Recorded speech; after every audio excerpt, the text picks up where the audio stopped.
Welcome to another OU Insider Under the Visor YouTube Live. My name is Brandon Drumm. I'm here with Parker Thune. We have Spencer Forsythe on the board. And we have electricity.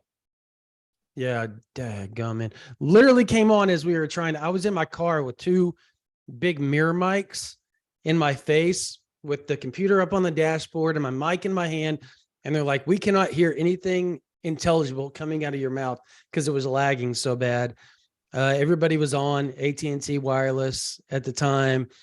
And then right as they sent that to me, the outdoor garage lights popped back on. I was like, yes. I go, tell everybody, give me 5 minutes. I'm going to go set it back up inside. So here we are. And things are finally starting to get back together here, Parker.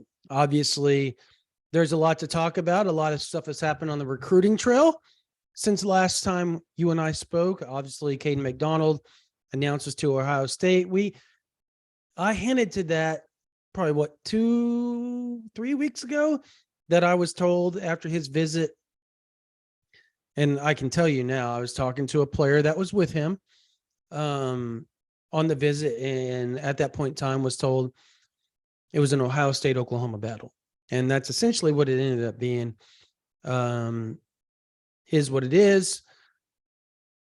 And then now there's more offers out there, and we're going to discuss all that. We're going to discuss Auburn. We're going to talk about that because maybe that has something to do with Oklahoma if Lane Kiffin gets the job. Brent Venables to Auburn? Is that where you're going? No, Jeff Lebby and Ole Miss.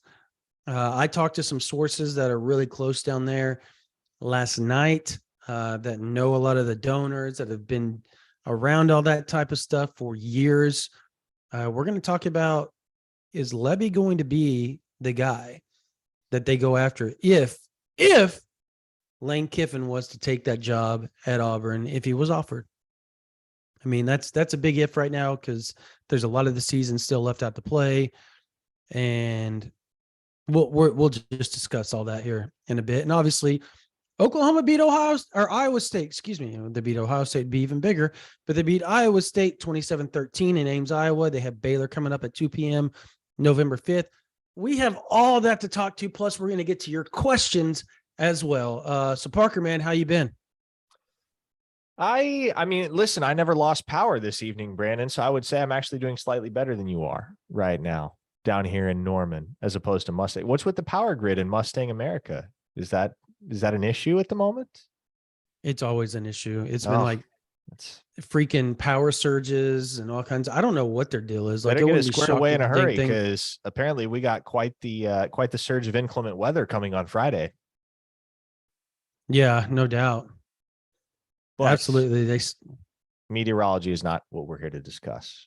We're here to discuss OU football and recruiting with all of you, as we do typically every Wednesday. Obviously, this is kind of a unique week. We had some scheduling conflicts, some things that threw the schedule into limbo, as it were. So here we are on a Tuesday evening, breaking everything down as it pertains to OU football and recruiting. Sooners coming off their second straight win over Iowa State up in Ames, 27-13, the final. And that one, obviously the big recruiting news as of late is that with Caden McDonald choosing Ohio State over Oklahoma and others yesterday, there are new offers going out on the interior defensive line, Brandon.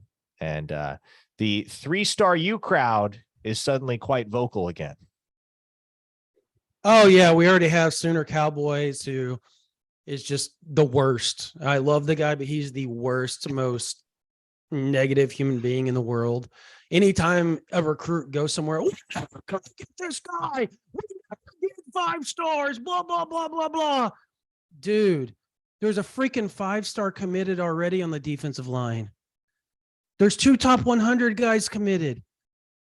How honestly, Parker, I have to ask you this because we deal with it on our board too. How can you be so negative all the time and feel like the sky is falling when you have the number 6 freaking class in the country? You have how many? Is there, 11 top 247 guys committed? Oh, it's so bad. How are they ever going to win when half their starters are top 247 guys? Do you know how many teams would love to be Oklahoma right now? Seriously. And have a chance to land Peyton Bowen and possibly flip DJ Hicks at the end of the cycle. It sucks to be OU, doesn't it? On the recruiting trail, Parker. Just awful. Just awful. You said it, Brandon. They have the number 6 class in America, and somehow that's not good enough. And I understand, look, things could be better on the interior defensive line. Wouldn't every Sooner fan love it if DJ Hicks was a Sooner right now? But that's not the world in which we're living. And the Sooners made a run at Caden McDonald. They didn't get him. There are some of these battles you're just not going to win. No school is going to go 25 for 25 every cycle on their top targets. And the Sooners pushed for Amari Washington. They didn't get him. They were entertaining the idea of making a run at Johnny Bowens. They hosted him on a visit. Doesn't look like things are trending in a phenomenal direction there. I think the one guy where you can say, okay, you could have and probably should have played their cards differently at interior defensive line in the cycles with Edric Hill, who wanted to be at OU with his high school teammate, PJ Atabare. The Sooners dragged their feet for a little bit too long. Alabama prioritized Hill. They ended up securing his commitment. But again, here's what everyone has to keep in mind as we entertain this discussion, right? You have to prioritize. Every single school has to prioritize. You have to have guys because you can't press for 10 interior defensive linemen all at once. You can't do that. What you can do is figure out who you stand the best chance of landing and make a concerted effort to bring those guys home. At which point, you know what? If things don't work out, then you'll look at the fallback options. So if for everybody that's wondering why the Sooners weren't pressing earlier for somebody like Marcus Steele, well, it's because they had DJ Hicks in their back pocket for 2 months, Brandon. There wasn't a reason to press for anybody else. Oh my gosh. Yeah. Like we heard about DJ Hicks in Oklahoma back in June being a likely deal. And then obviously the party in the palace happens and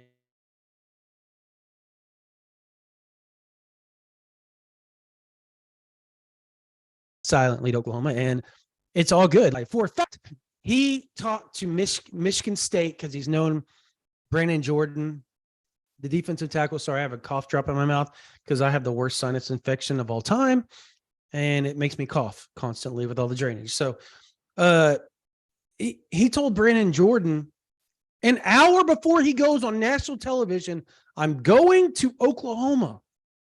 Somebody he's known his whole life and trusts. And they were happy for him. When they found out that it wasn't OU, they were baffled. Nobody saw that coming. Maybe at A&M did, but I mean, they didn't because they weren't even sending people. Texags wasn't even sending a guy down there until a couple of hours before when they said they thought they may have a chance. So you might want to go down there just in case. That's a fact. That is a fact. Like it was all OU. So it is what it is. We talk about that all the time because fans want to talk about it still. And we'll see where it goes from there. But like to be mad over like you're recruiting in Georgia. Like sometimes you're not going to get those guys in Georgia and Florida. Oh, well, I mean, the fact like, look, that Ashton Sanders kid they offered last night, he's already taken an official visit. Like he literally texted me after the offer and said, I'm coming up on Bedlam. And I put it up on the board instantly like that. He loves OU and he has some really good offers for through. He's a really solid player. And I love Marcus Strong. If you look at Marcus Strong's frame, Parker, you and I talked about this. He's built like Gabe Dindy. Like he's just like, he's a behemoth of a man. And I know some people think like, well, why isn't he rated? Because he plays at Lake Butler High School or he plays at Union County, Lake Butler, Florida. Yep. In Butler, Florida. But Lake Butler, Florida is like a town of like 1,800, 2,000 people. Like that is why he is unknown. People are starting to find out about him. And you watch before this is all said and done and National Signing Day rolls around, This kid will probably be an 88, 89 overall kid, fringe four-star guy, and will likely have, I wouldn't be shocked to see the Tennessees, the Auburns, the LSUs of the world start to offer this guy. Like he's good. He's a good player. Well, I think you got to temper your expectations always when it comes to guys' ultimate ranking when they burst onto the scene so late. And look, credit to Marcus Strong. He was one of the hottest players in the country in the month of October. He started the month without an FBS offer. He ended the month with 18 of them. So people are starting to take notice of the kid. And they were, I was just doing some internet background research on the kid because I hadn't heard of him when they offered. And there are Miami fans on message boards actively stumping for Miami to recruit this kid. And so he is well regarded at this point. Is he a fringe 4-star? I don't know that I would say that. He seems to me more like a mid-range 3-star type of guy. But to be fair, that's what Alton Tarber was last year when the Sooner staff pressed for him and landed him late in the cycle. And that's what R. Mason Thomas was until the very last part of the when they redid the evaluations on the last upgrade. And that guy is, you talk to people in Norman and they say he's going to be a first-round draft pick before it's all said and done. Like, yeah, well, it happens. It happens. It does. And I don't think Marcus Strong is R. Mason Thomas by any stretch of the imagination. No, again, if you get another Alton Tarber, you'll take that. Would it be great to have DJ Hicks over a guy like Marcus Strong? Sure. But like nobody's going to sit here and dispute that. Absolutely nobody's going to sit here and dispute that. But as we've talked about, Brandon, the conversations between Hicks and OU are ongoing. Not something necessarily to get your hopes up over yet, but that thing isn't dead in the water. And until we start to get a more clear-cut idea of whether Oklahoma has a prayer of swinging a DJ Hicks flip, you gotta look at the backup plans when you miss out on a guy like Caden McDonald. And there are far worse backup plans than two guys like Ashton Sanders and Marcus Strong. And there are two ways to look at this, right? There are going to be the eternal cynics who look at this and say, well, you should never be in a position to have to take a kid like Ashton Sanders or Marcus Strong. But, and I'm very refreshed to see that the opposing point of view has been rather prevalent on social media as of late, which is to say that, look, this OU staff, regardless of who they get, they're going to develop and they're going to make them into players.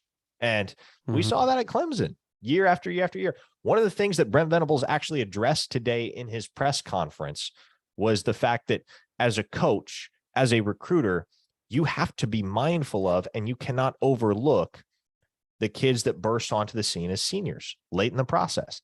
He cited a couple specific examples of this. Guys like Jeremy Beal, guys like Isaiah Simmons that maybe don't flash early in their high school careers, but by their senior year, they're deserving of a scholarship to play football at the Power 5 level.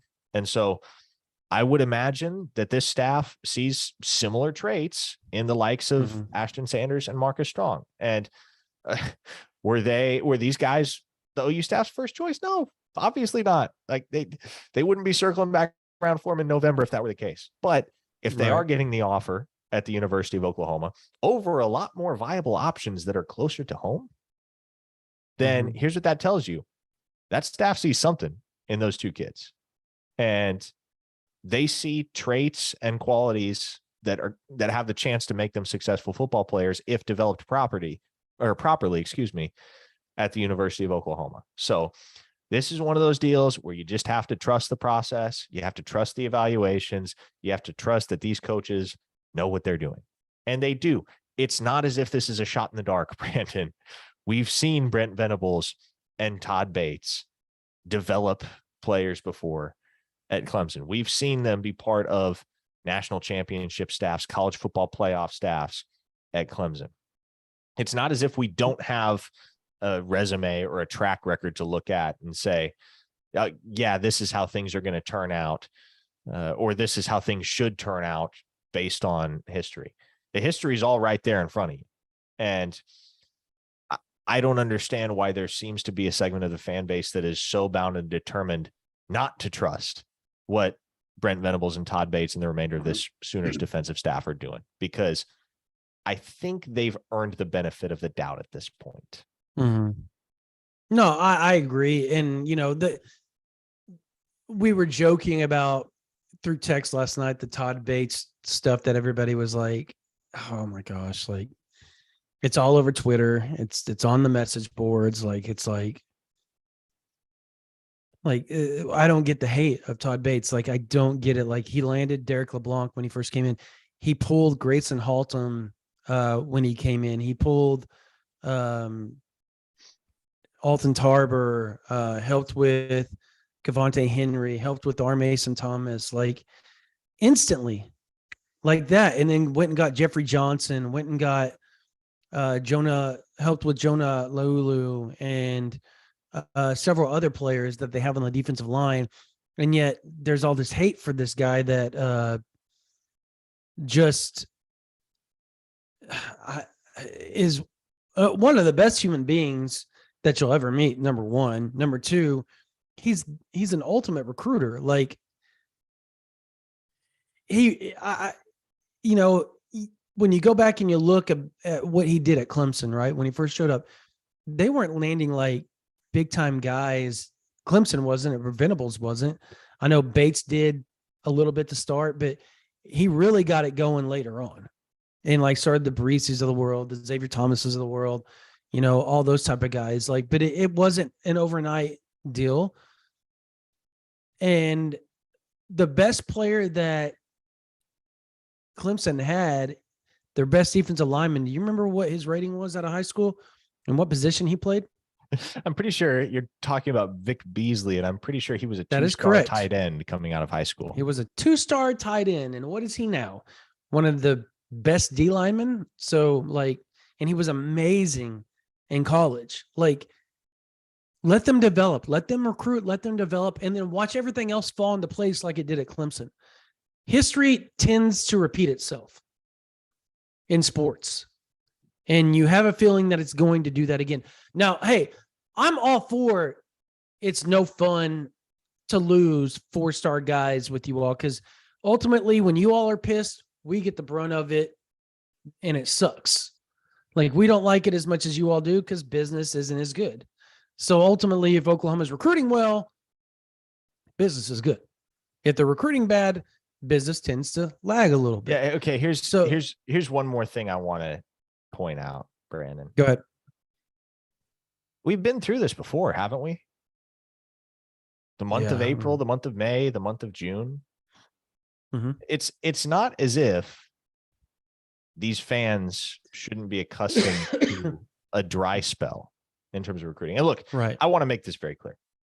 We're not trying to paint with too broad of a brush here, because the vast majority of you are very rational, very adoring fans who just you want the best for your team, and you start to get understandably a little bit concerned when the line goes dead as far as recruiting for a little while. Where this is more addressed to those who take things over the top and start calling for people's heads when things like this happen. And my point in all this is that you got through April, you got through May, you got through June, and it was for the most part dead quiet on the recruiting trail. Then July rolled around and the Sooners started cooking, and they kept cooking through the month of August. So what I want to emphasize to everyone is that this isn't going to last forever. It's been upwards of 2 months, all the way back to August 26th, since the Sooners added any new commits to this class. But when the dam breaks again, trust me, this is all going to be forgotten at the drop of a hat. Like, I'm just reading the chat, and this Sooners and Cowboy dude is just still going on. Like, he says that they haven't landed. His exact OU wasn't landing defensive tackles before Bates either, and they're still doing the same thing right now. Like, does Derek LeBlanc not exist? Apparently not. Does not exist. And then what about Jalen Redmond? He was a 5-star on 24/7. He's still, and there's a chance he probably returns next year. Hey, what about Kelvin Gilliam? He was a top 50 player in the country. What an awful recruiting they've done at Oklahoma. Dude, they're young. They're young. Like, they are super young on the defensive front. They lost. If you watched football yesterday, they lost a bunch of dudes that were sacking the quarterback and making plays on Sunday and Monday. All over the defense front, Perion Winfrey, Isaiah Thomas, Nick Benito. The Denver Broncos just traded away Chubb because Nick Benito is playing well. Like, and they're going to get a first rounder on top of it. So it's a win-win for them if they can keep developing Nick Benito on the edge. Like, I guess I don't get it. Like, you can't say Oklahoma hasn't recruited well on the defensive front when I can make a list, and you can too, Parker, make a list of top 150 dudes that they've landed since 2017. And it's pretty extensive on the defensive front. Pretty extensive. Now, development's a whole nother ballgame. That's a separate issue that went on with that previous staff. That's fine. But to sit there and say they didn't recruit well, they didn't recruit great, they didn't land a top 20 player on the defensive front. They got close with Clayton Smith. They have PJ Adebawore right now, who's top 20. They have Colton Vasek and Derek LeBlanc, who are top 100 guys. They have Kelvin Gilliam. They have Jalen Redmond. I'm trying to think. There's other guys that I'm forgetting. Obviously, Ethan Downs, Marcus Stripling. Who were the other guys off the top of your head that were like really highly rated guys on the defensive front? Kelvin Gilliam and Jalen Redmond are obviously the two that come to mind. Yeah, Grayson Halton were highly rated. Was highly rated. Grayson Halton, and I think when he top 247, I believe, right? Yeah, he was a top 300 player, and Grayson Halton is I'm glad you bring up Grayson Halton, because this illustrates another tremendous point and something of which people need to be cognizant. And here's the thing. This requires patience, which is something that many fans do not have right now. But they're fanatics for a reason. Yes. If you're willing to be patient, here's the other thing that's going to happen. Come December, the coaching carousel is going to start to spin. And we touched on that a little bit earlier with Lane Kiffin and Auburn. The coaching carousel has already begun to spin. And what happens when the coaching carousel begins to spin, Brandon? You get players who decommit from institutions that lose their coach. And all of a sudden, you have blue chip guys that are back on the market late in the cycle looking for a landing spot. And so at a school like Oklahoma, you stand to benefit from that, because let's just say, for the sake of the hypothetical, let's say come early December, there is a blue chip defensive tackle committed to a school that loses or fires its head coach. And he decides, you know what, this isn't the place for me anymore. At a blue blood program like Oklahoma, if you jump onto the scene late, you are instantly and immediately going to become a top consideration for somebody like that. We saw this phenomenon just last winter with guys like Nick Evers and Jaden Gibson and Cavante Henry and Grayson Halton. And so right now, though it may look as though the pickings are slim at interior defensive line as you get later and later into the cycle, there are going to be guys that come back on the open market as we get closer and closer to National Signing Day. And that's not something that should be overlooked or forgotten. No, I agree. I mean, Reggie Grimes, another really big name that we didn't even say earlier. Like, he's, and look, I get it. I mean, if you're Oklahoma, if you're an Oklahoma fan, you want those top 20 guys, and you've got a really good chance to do that in 2024 with David Stone. You have a chance with Zadavian Sims being a top 50 guy, like and Williams, Winery, like those guys, Nigel Smith. Like you could have 4 of the top 50 defensive linemen in the country, or defensive players in the country, or overall players in the country right there. Bam. And Oklahoma's in a really good spot for all 4 of those guys. So I just caution not to get overly dramatic about this, because there's a name that people have forgotten, and he was really good. Charles Walker. He was a late addition, a late eval by a lot of people in Oklahoma's class back in, I think it was like 2013, 2014, 2012, something like that. I can't remember the exact class. But he reminds me of Marcus Strong quite a bit. They're built similar out of high school, 6'3", 280, 290-ish, like just very well put together guys. Athletic guys, can change direction pretty well. And you see Marcus Strong playing outside. And then the same thing for Ashton Sanders. I mean, they're both kind of, they're playing kind of out of position. And so, but that shows you their versatility and their athleticism to be able to do that at their size. So I just caution, let these guys come in and develop. Look, you would rather have DJ Hicks. You would rather have Caden McDonald. That is no secret if you're Oklahoma and you're an Oklahoma fan. It sucks not landing those guys. But the 3 guys that you have already landed, top 100 players, one's a 5-star, one's essentially in the top 75. The other one just keeps skyrocketing up in Colton Vasek. You hold on to those 3. You add 2 other guys. They don't have to be great. They just have to have a high ceiling, and we both kind of feel like both these guys do, right? Like you and I both assume the ceiling's pretty high. They wouldn't waste their time. They would save those spots for a transfer guy that they feel could come in. And don't get me wrong, they're still going to do that, and we'll talk about that here in just a minute. But you just got to play the odds. So and hope for the best, and hope that they develop into what you hope they can. Maybe not in year 1 or year 2, but 3 and 4, be the guys that you need them to be.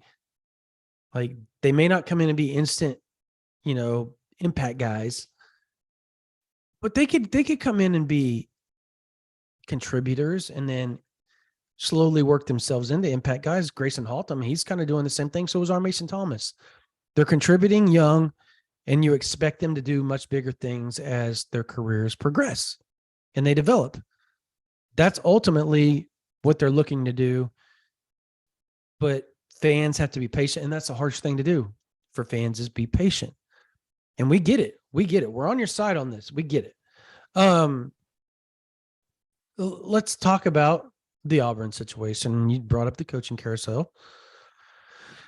Obviously, Brian Harsom's fired, and we all saw that coming. Like this thing just seemed like they were just holding on for dear life. Like there was like a thread, and he was just like, well, they looked for, and it just kept ripping, and he was grabbing it up a little higher, They like looked for every possible reason to fire him with cause. And then when they realized they couldn't fire him with cause, they fired him without cause. And just paid him. Yeah. Paid the man. Little Rounders reference. You probably don't know what I'm talking about. That's fine. But yeah, okay. Before we do that, I know there's a super chat question. Colin, thank you so much. Love what you do for VIPs. We appreciate you. Love you, Colin. Love you. Yeah. Look at that. He didn't even ask a question. Nope.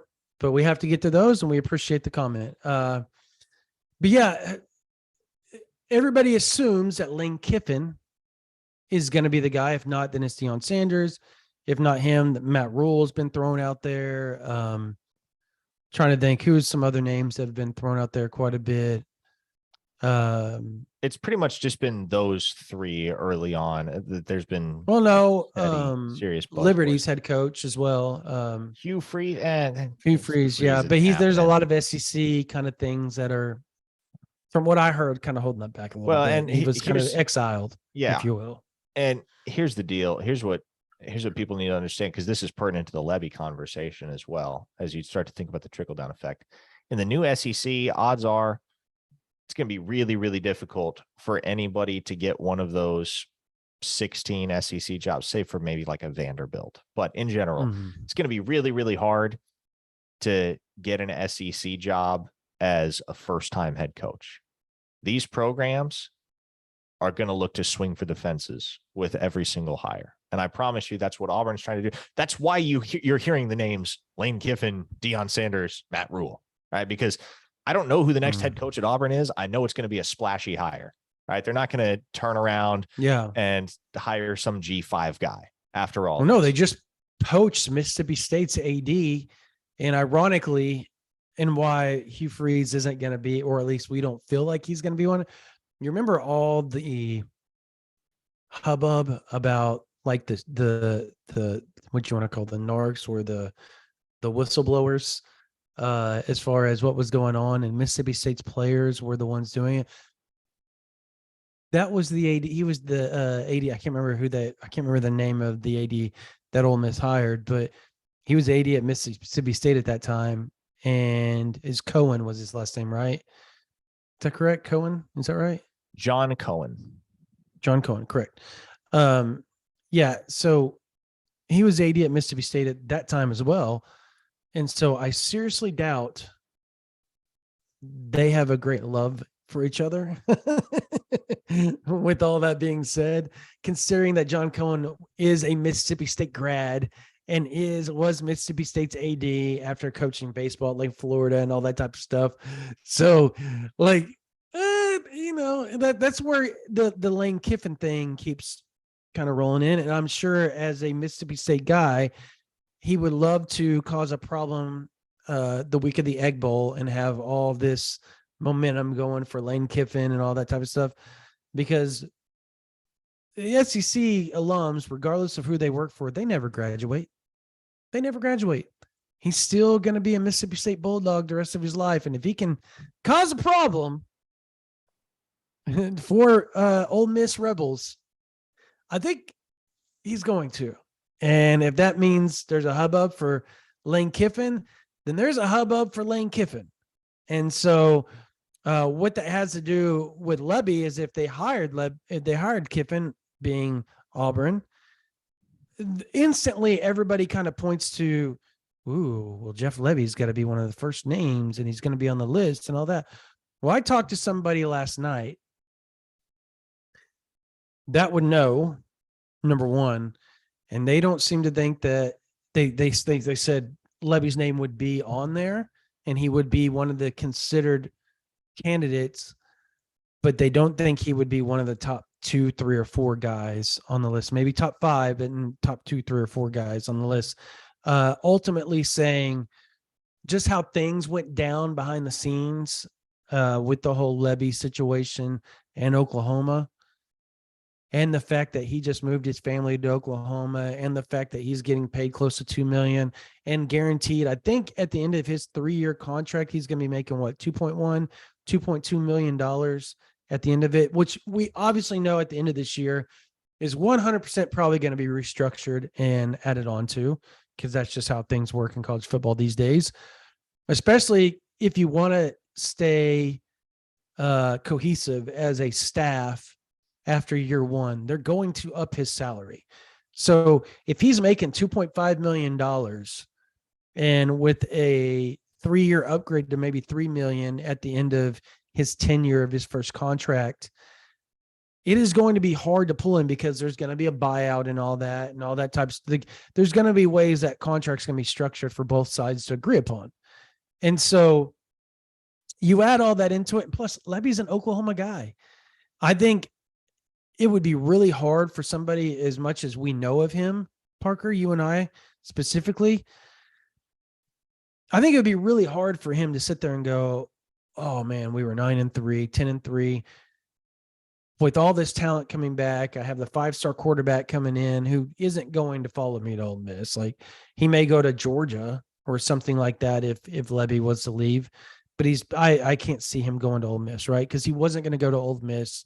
Even with Lebby there, he was really close with Lebby and loved him, but he didn't feel at home there the way he felt at home at Oklahoma, or say maybe a Georgia or something like that, if something came to pass in that situation. So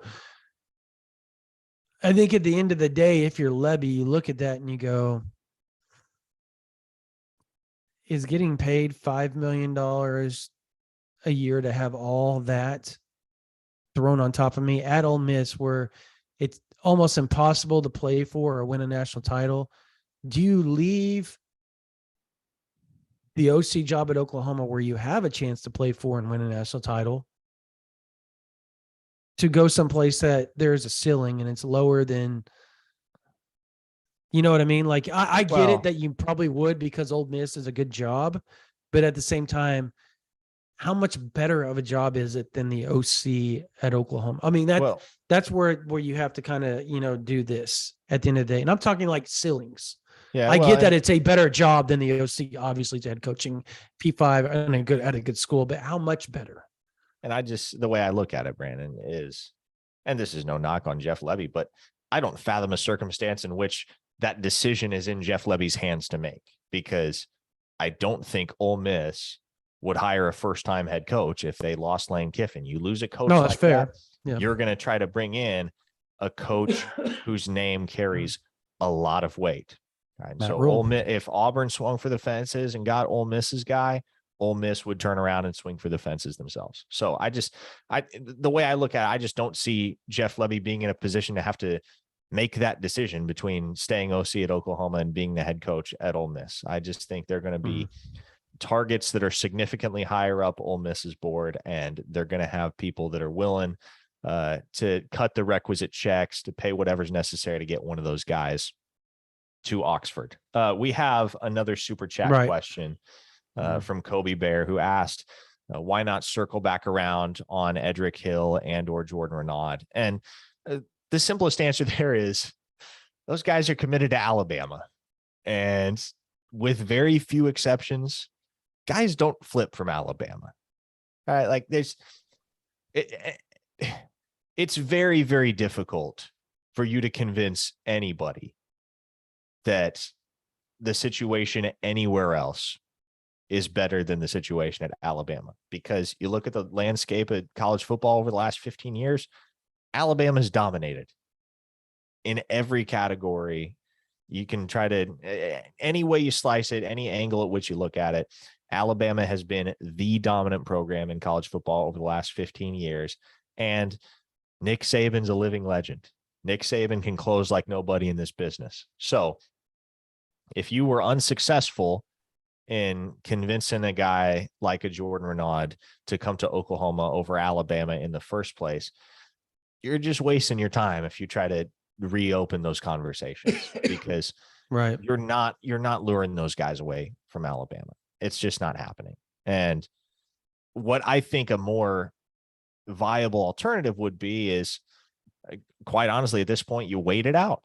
You wait a month or so, see who stumbles to the finish line, who's playing bad football by the end of the year, who fires a coach or who loses a coach to another job. And you start to identify the low hanging fruit.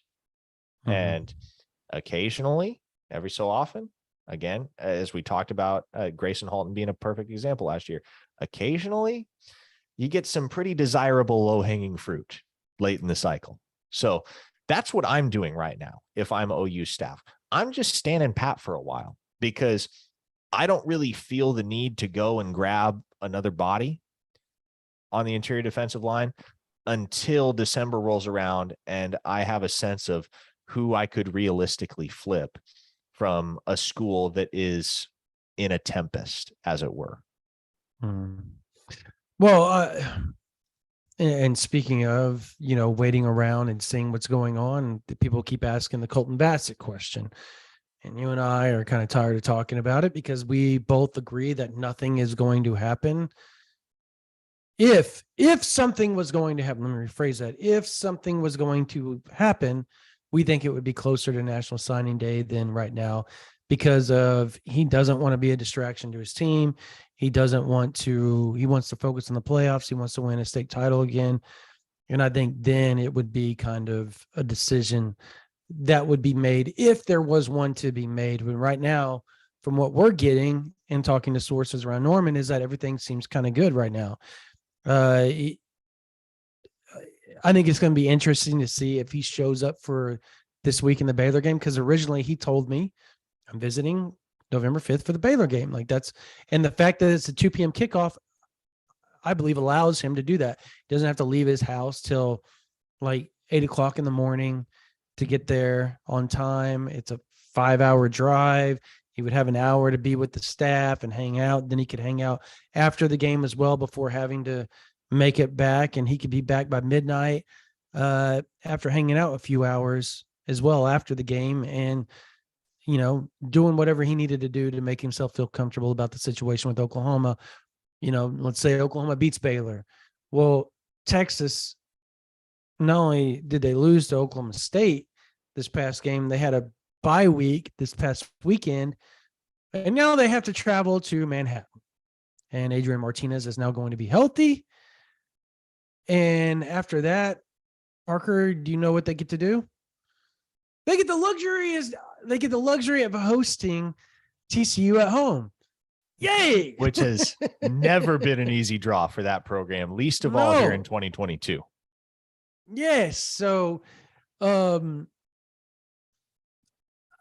know, there's a chance. I'm not saying it's going to happen. There's a chance of those 3 games, Texas goes 1-2 potentially. I can't see them going 2-1. Honestly, I just can't. But I guess they could surprise us. Even after that, guess what they get to do after they host TCU? I'm trying to think. They go to Kansas. Okay, yeah.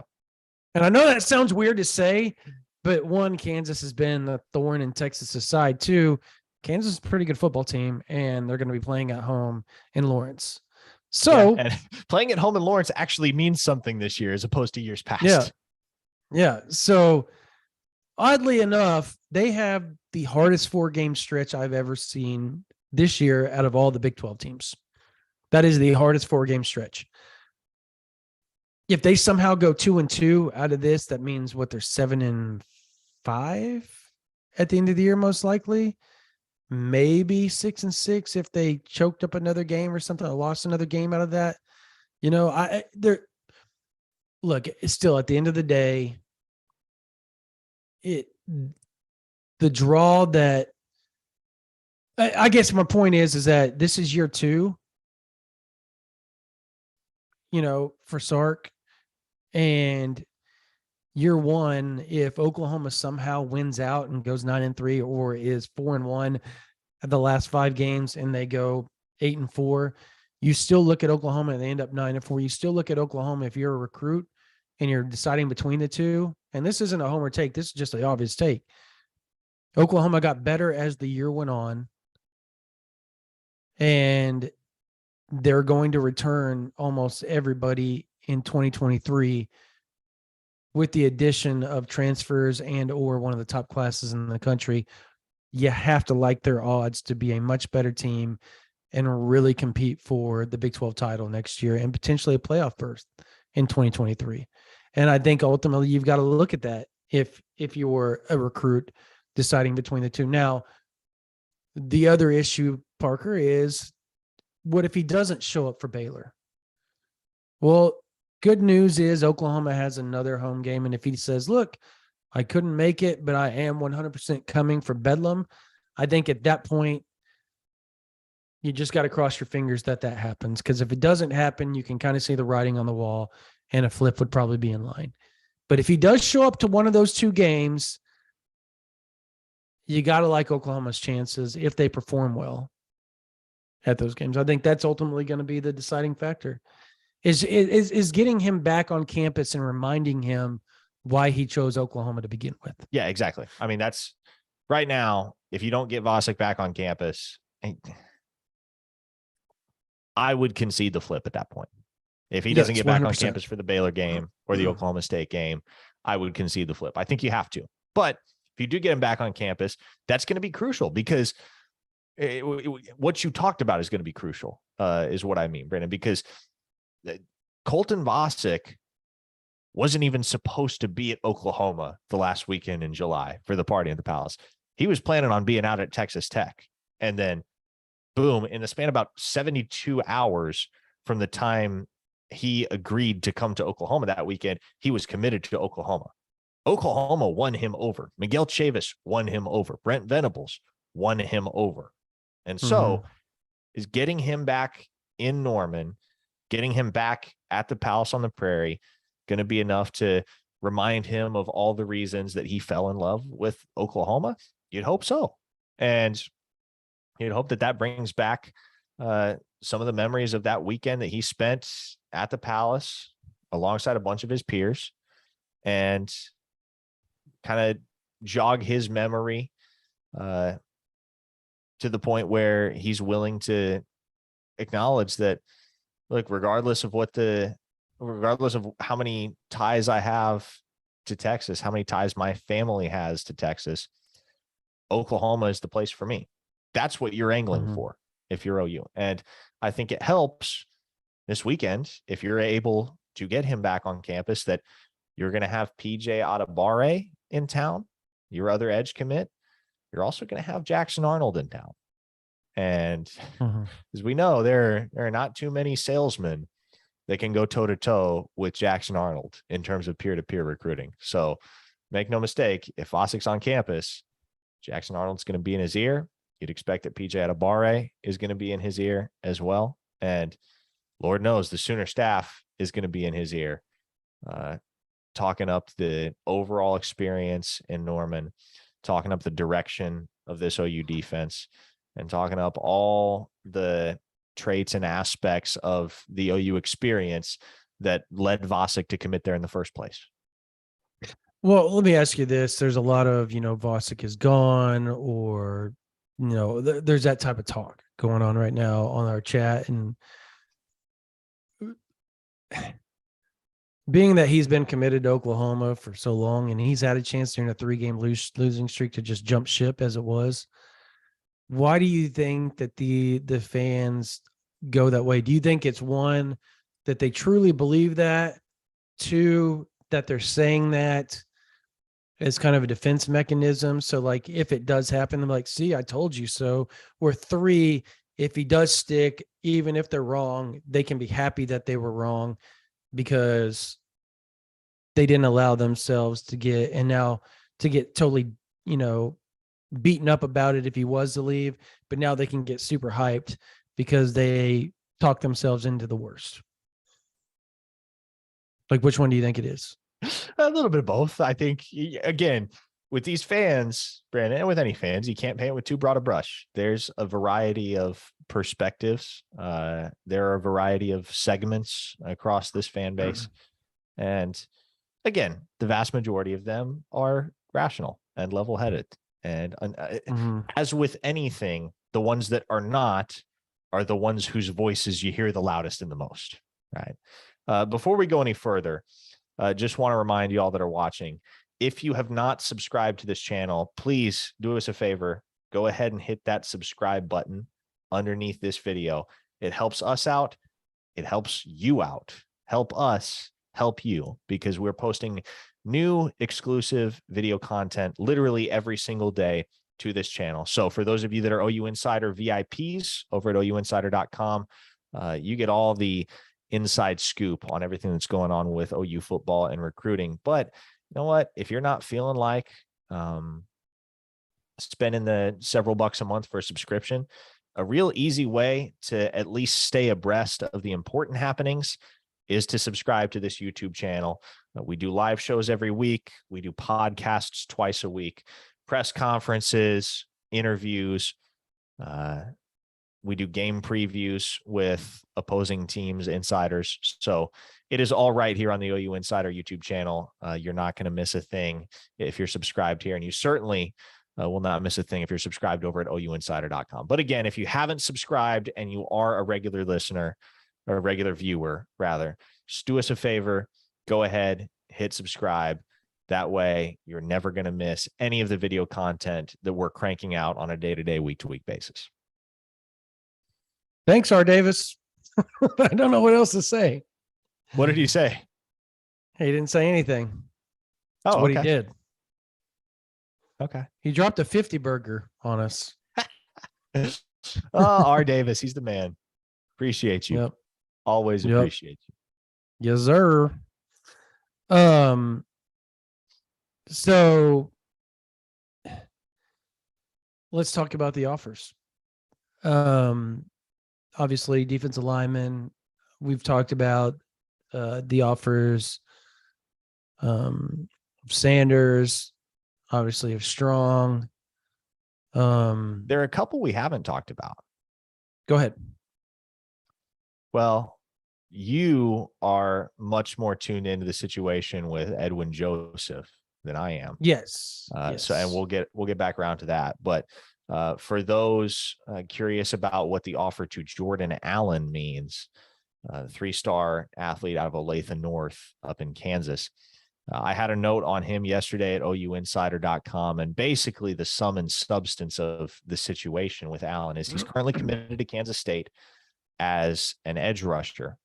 The Sooners like him at tight end, and that would lead you to believe there's at least a chance that if he flips, in a world in which he flips, they take Allen as their lone tight end in the 2023 cycle and tell Cade McIntyre, hey, why don't you go play linebacker? Because that's one of the things we've talked extensively about over the last few months, the reality that there may be a higher ceiling for McIntyre on the defensive side of the football than there is on the offensive side. And that would provide a pretty natural juncture for the OU staff to encourage him to make that transition. OU was the only school that was recruiting Cade McIntyre for the offensive side of the ball. As a matter of fact, everybody else wanted him at linebacker. And so it would make a lot of sense if the Sooners could just tell him, hey, go over, play defense, do your thing. We got Jordan Allen playing tight end for us. And so I think I have a lot of confidence in McIntyre's ability and his eventual ceiling if he does end up sticking it out at tight end. But I think if you can flip Jordan Allen, and that's something the Sooners are going to work actively to do, then that provides a lane, that provides a window for you to ease McIntyre into that transition while also maintaining your numbers at tight end. And I will say this, I've talked to plenty of folks in the Kansas City area about Jordan Allen, and everybody across the board unanimously raves about the kid and the athlete that he is. And there are a lot of people that believe he should have a 4th star. I'll put it to you that way.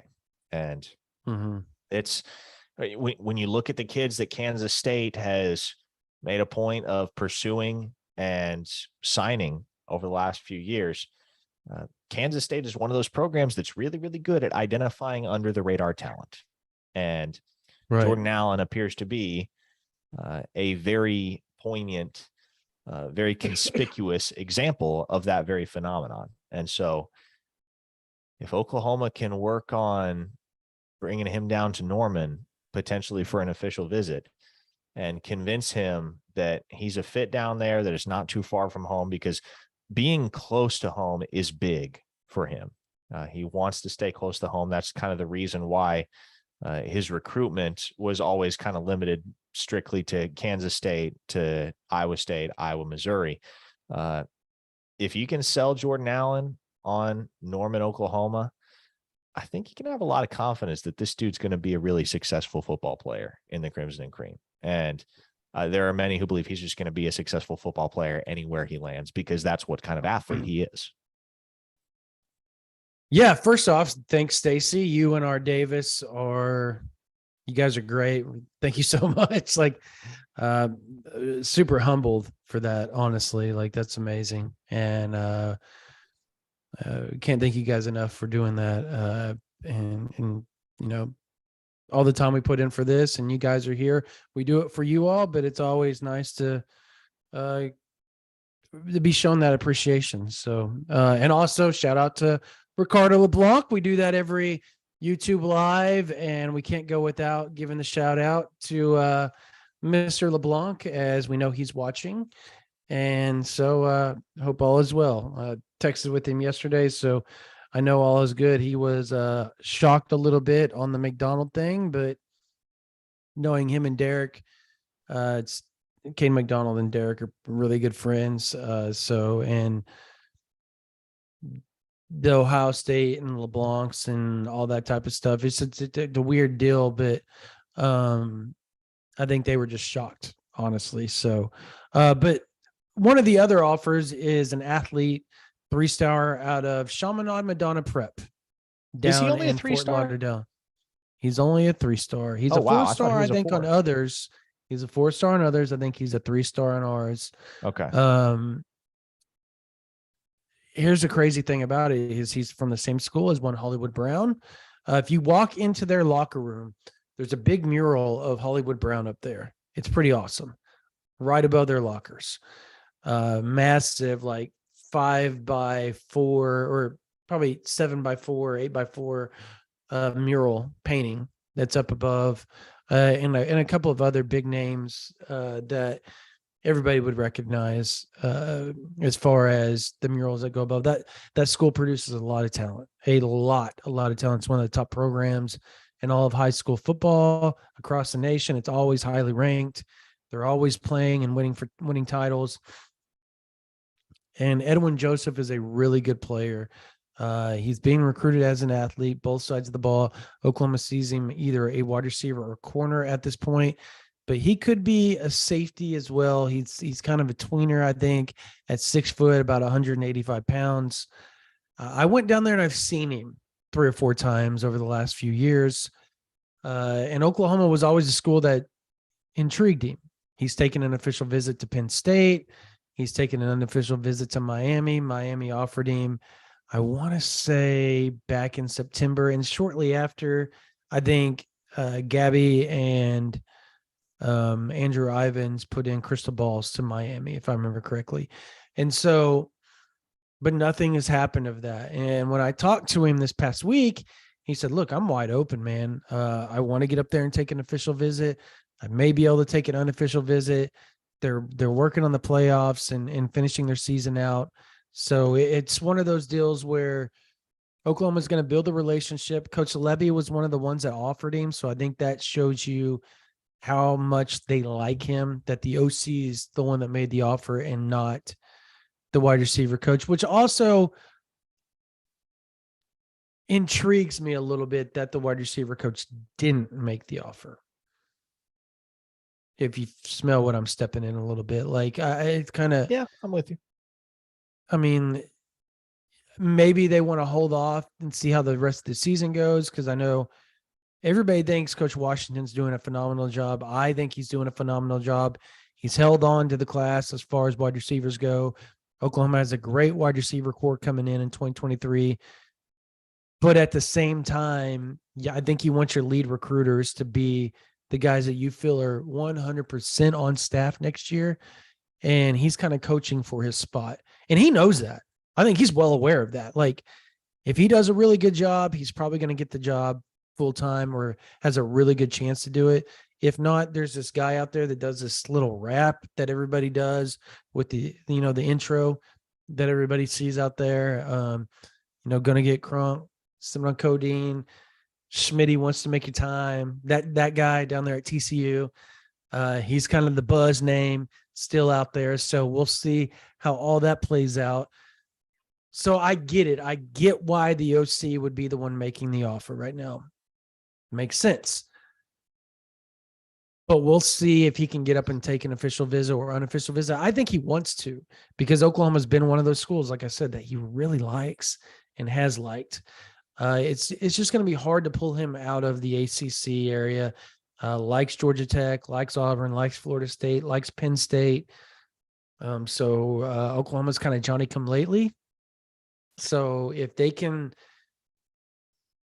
make their way up in there, and I know for a fact that Coach Valai and Coach Lebby have a really strong relationship with Coach Damian Jones down there at Chaminade, and Oklahoma in particular has a strong relationship because of the players that have come from there. So we'll see how all that plays out moving forward. At some point in time, Parker, we've talked about this. There's going to be a surprise on National Signing Day. We feel like it's just our gut feeling. Yeah. We don't know that for sure. It just feels like that's happening. Well, and it hasn't been all that long since we got a surprise on National Signing Day, because if you think back to February, everybody kind of knew at that point that Grayson Halton was going to be a Sooner. Everybody kind of knew that Ames and Thomas was going to be a Sooner. Cavante Henry was the one that was kind of out of the blue at the very end, because and Jaron Kanak. Well, also Jaron Kanak, but that wasn't a National Signing Day thing. I'm talking like, we're all sitting there waiting for the other shoe to drop on the actual day, and everybody thought up until hours beforehand that Cavante Henry was going to go to Arizona, and then boom, he's a Sooner. And so this staff has proven they can do it. And here's what I want to underscore with the Edwin Joseph conversation, because he is a really good football player. I don't think anybody would dispute that, but this is pertinent to the Marcus Strong deal as well. Sooners from the Sunshine State just tend to pan out, don't they? Like, they do. Oklahoma has struck gold in the state of Florida time and time and time again. Maybe, just maybe, it's time we all reconcile with the fact that the state of Florida produces ballers. And in some cases, look at R. Mason Thomas and Danny Stutzman as great examples of this. Sometimes those ballers fly a little bit under the radar just because of how talent rich that state is. But with Stutzman and Thomas, those were two guys that came to Oklahoma as composite 3-stars. And those were two guys that made their presence felt right away. And they didn't enroll till June either, but they made their presence felt right away. And so if Oklahoma's going down to Florida to make an offer here or an offer there, if there's a region of the country to have a sense of blind confidence about, I would say it's Florida when it comes to the caliber of football player that Oklahoma staff is going to pull. Yeah. Well, hey, I have to say this. I want to throw something out there that I think, as far as National Signing Day surprises goes, what if, and hear me out on this, with all this conference realignment, with Oregon kind of being in limbo right now, just a little bit, what if Auburn went after Dan Lanning?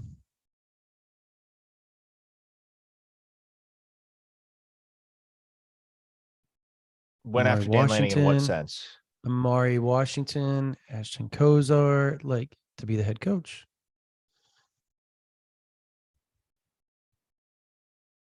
He just came from Georgia. He knows that area better. He coached at Alabama and Georgia before he went to Oregon. He knows that area better than anybody else. It makes sense. They're in limbo. They don't know what conference they're going to be in. Are they going to be in the Big Ten? Has the Big Ten offered them? Because the USC and UCLA are leaving. What is the Pac-12 going to be? Did they just, if the Big Ten says we're not taking Oregon, we just want UCLA and USC, we're good. We don't need any other, because Oregon doesn't really bring television eyeballs, right? It's not one of those deals.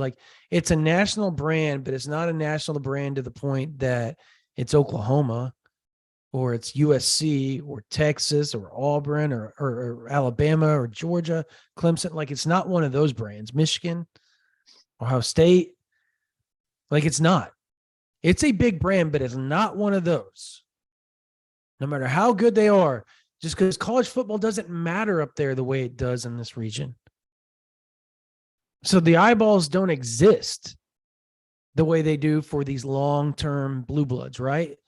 It's generation to generation to generation with these guys. And Oregon's kind of the new team in the last 20, 25 years to be the big name blue blood, or trying to be the blue blood. And they're kind of a shtick program, right? With the jerseys and Nike and all that. You understand what I'm saying? They're great. It's a great program. But Auburn is Auburn, and it's right next to Atlanta. It's right next to Florida. It's right next to Tennessee, next to South Carolina, Mississippi, Louisiana. It has the recruiting grounds that is amazing. Sure. But you still have to face Alabama every year. I get it. Not even that, but let me present you with the compelling counter argument. What does Oregon have limitless supply of, Brandon? Money. And so if Phil Knight But and so does the Auburn. powers that be at Oregon catch wind of the fact that Auburn's trying to poach Dan Lanning, I don't question that they will pay whatever is necessary to keep him around longer than 1 year. Mm-hmm.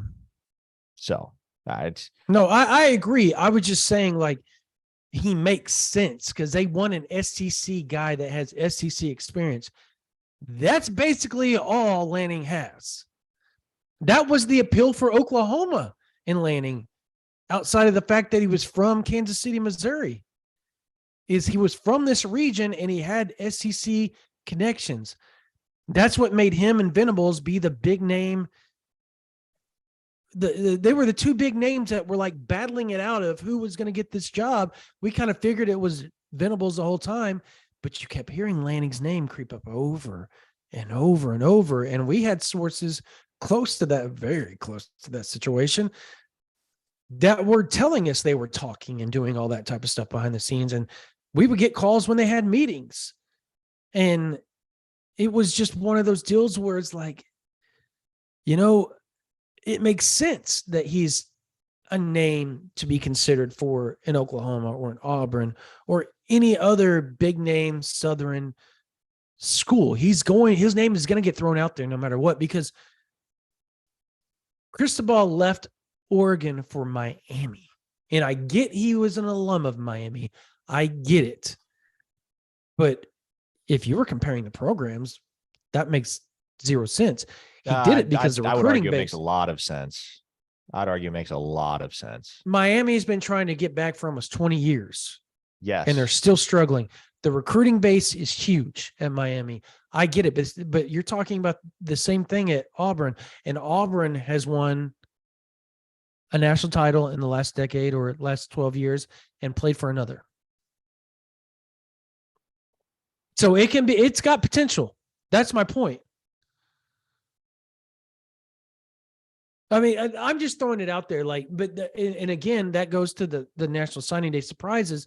Like, they've got several guys that Oklahoma was really in on close. Like, you got Tyler Turner. Like, there's a bunch of dudes like Ashton Kozar, Amari Washington. Like that's the type of stuff you're talking about. Like, when you talked about the coaching carousel, that was just my point I was making. I'm not saying that he's going to go to Auburn. I was just saying those are the type of things that would happen for the surprise to take place. Gotcha. Does that make sense? Yeah, no, I'm with you. Okay. All right. We're up north of an hour, Brandon. So tell the folks what they need to do. Yeah. You just missed the 50% off. Doesn't mean we're not going to do it again for OU Insider 1 year. But right now it's 30% off, $75 get you 1 year, or you can do $1 for the first month, $9.95 afterwards. Look, that whole year, if you pay the $75, you get OU Insider, you get Texas A&M, you get USC, Alabama, Texas, whatever 24/7 site you want to go visit and see what they're doing behind the scenes with their program. You can go check out their message boards. You can go troll. You can do whatever you want to do. Doesn't matter, because you're paying for it. And so you're going to be in the know. You get all of the national guys: Steve Wiltfong, Brandon Huffman, Greg Biggins, Brian Doan, Alan True, Andrew Ivins, Gabe Brooks, like all these guys that do things for 24/7 Sports. Blair Ungalo, like, it's so many. We have the best national guys. It's not even close. And because of that, you get up-to-date recruiting information on a daily basis, not just from Parker and myself, but from national guys that deal with their region on a daily basis and that particular player on a daily basis. Plus, we drop VIP team notes. Last week, I dropped a lot of team notes for the bye week. What was going on during the bye week leading up to the Iowa State? You all knew, if you're OU Insider fans, that Billy Bowman wasn't going to start. You all knew that he was probably not going to play the full game, and they were trying to hold him back as much as they possibly could, and they did so. He played 40 snaps or so, around 40, 45 snaps. So little things like that, you will be in the know before the game happens if you're on ouinsider.com VIP. Plus, it's a massive, massive community. You got weekly chats with Parker and myself. He does Q&A. I do the chat.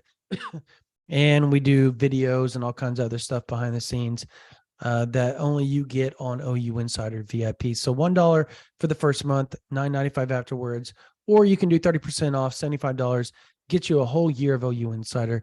Can't wait to see you guys as OU closes this out.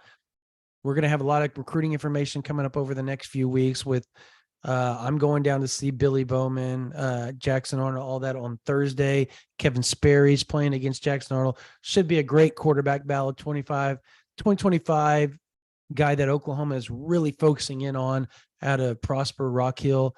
Kevin Sperry's taking on Jackson Arnold. So it is going in the Denton Geyer defense. It is going to be a fun game to be there to get some information, but be on OU Insider. Plus, we're going to have a visitor list coming up for y'all at the end of the week. We're going to have a lot of things for you guys on OU Insider. That's it. That's all. Do you want to do the subscribe? Get the subscribe thing? Yeah, I mean, I mentioned it earlier. Subscribe to this YouTube channel if you haven't already. Mm-hmm. It doesn't cost you a dime, and you won't miss a thing from us. So click that button. All right, man. Well, I appreciate you guys for being on with Parker, myself, Spencer Forsythe. That's going to do it for this edition of the OU Insider Under the Visor YouTube Live. For Parker Thune, for Spencer Forsythe, my name's Brandon Drumm. You guys have a blessed night. We'll see you all on the podcast. We'll see you all for the post-game podcast after OU Baylor, and you all have a blessed day.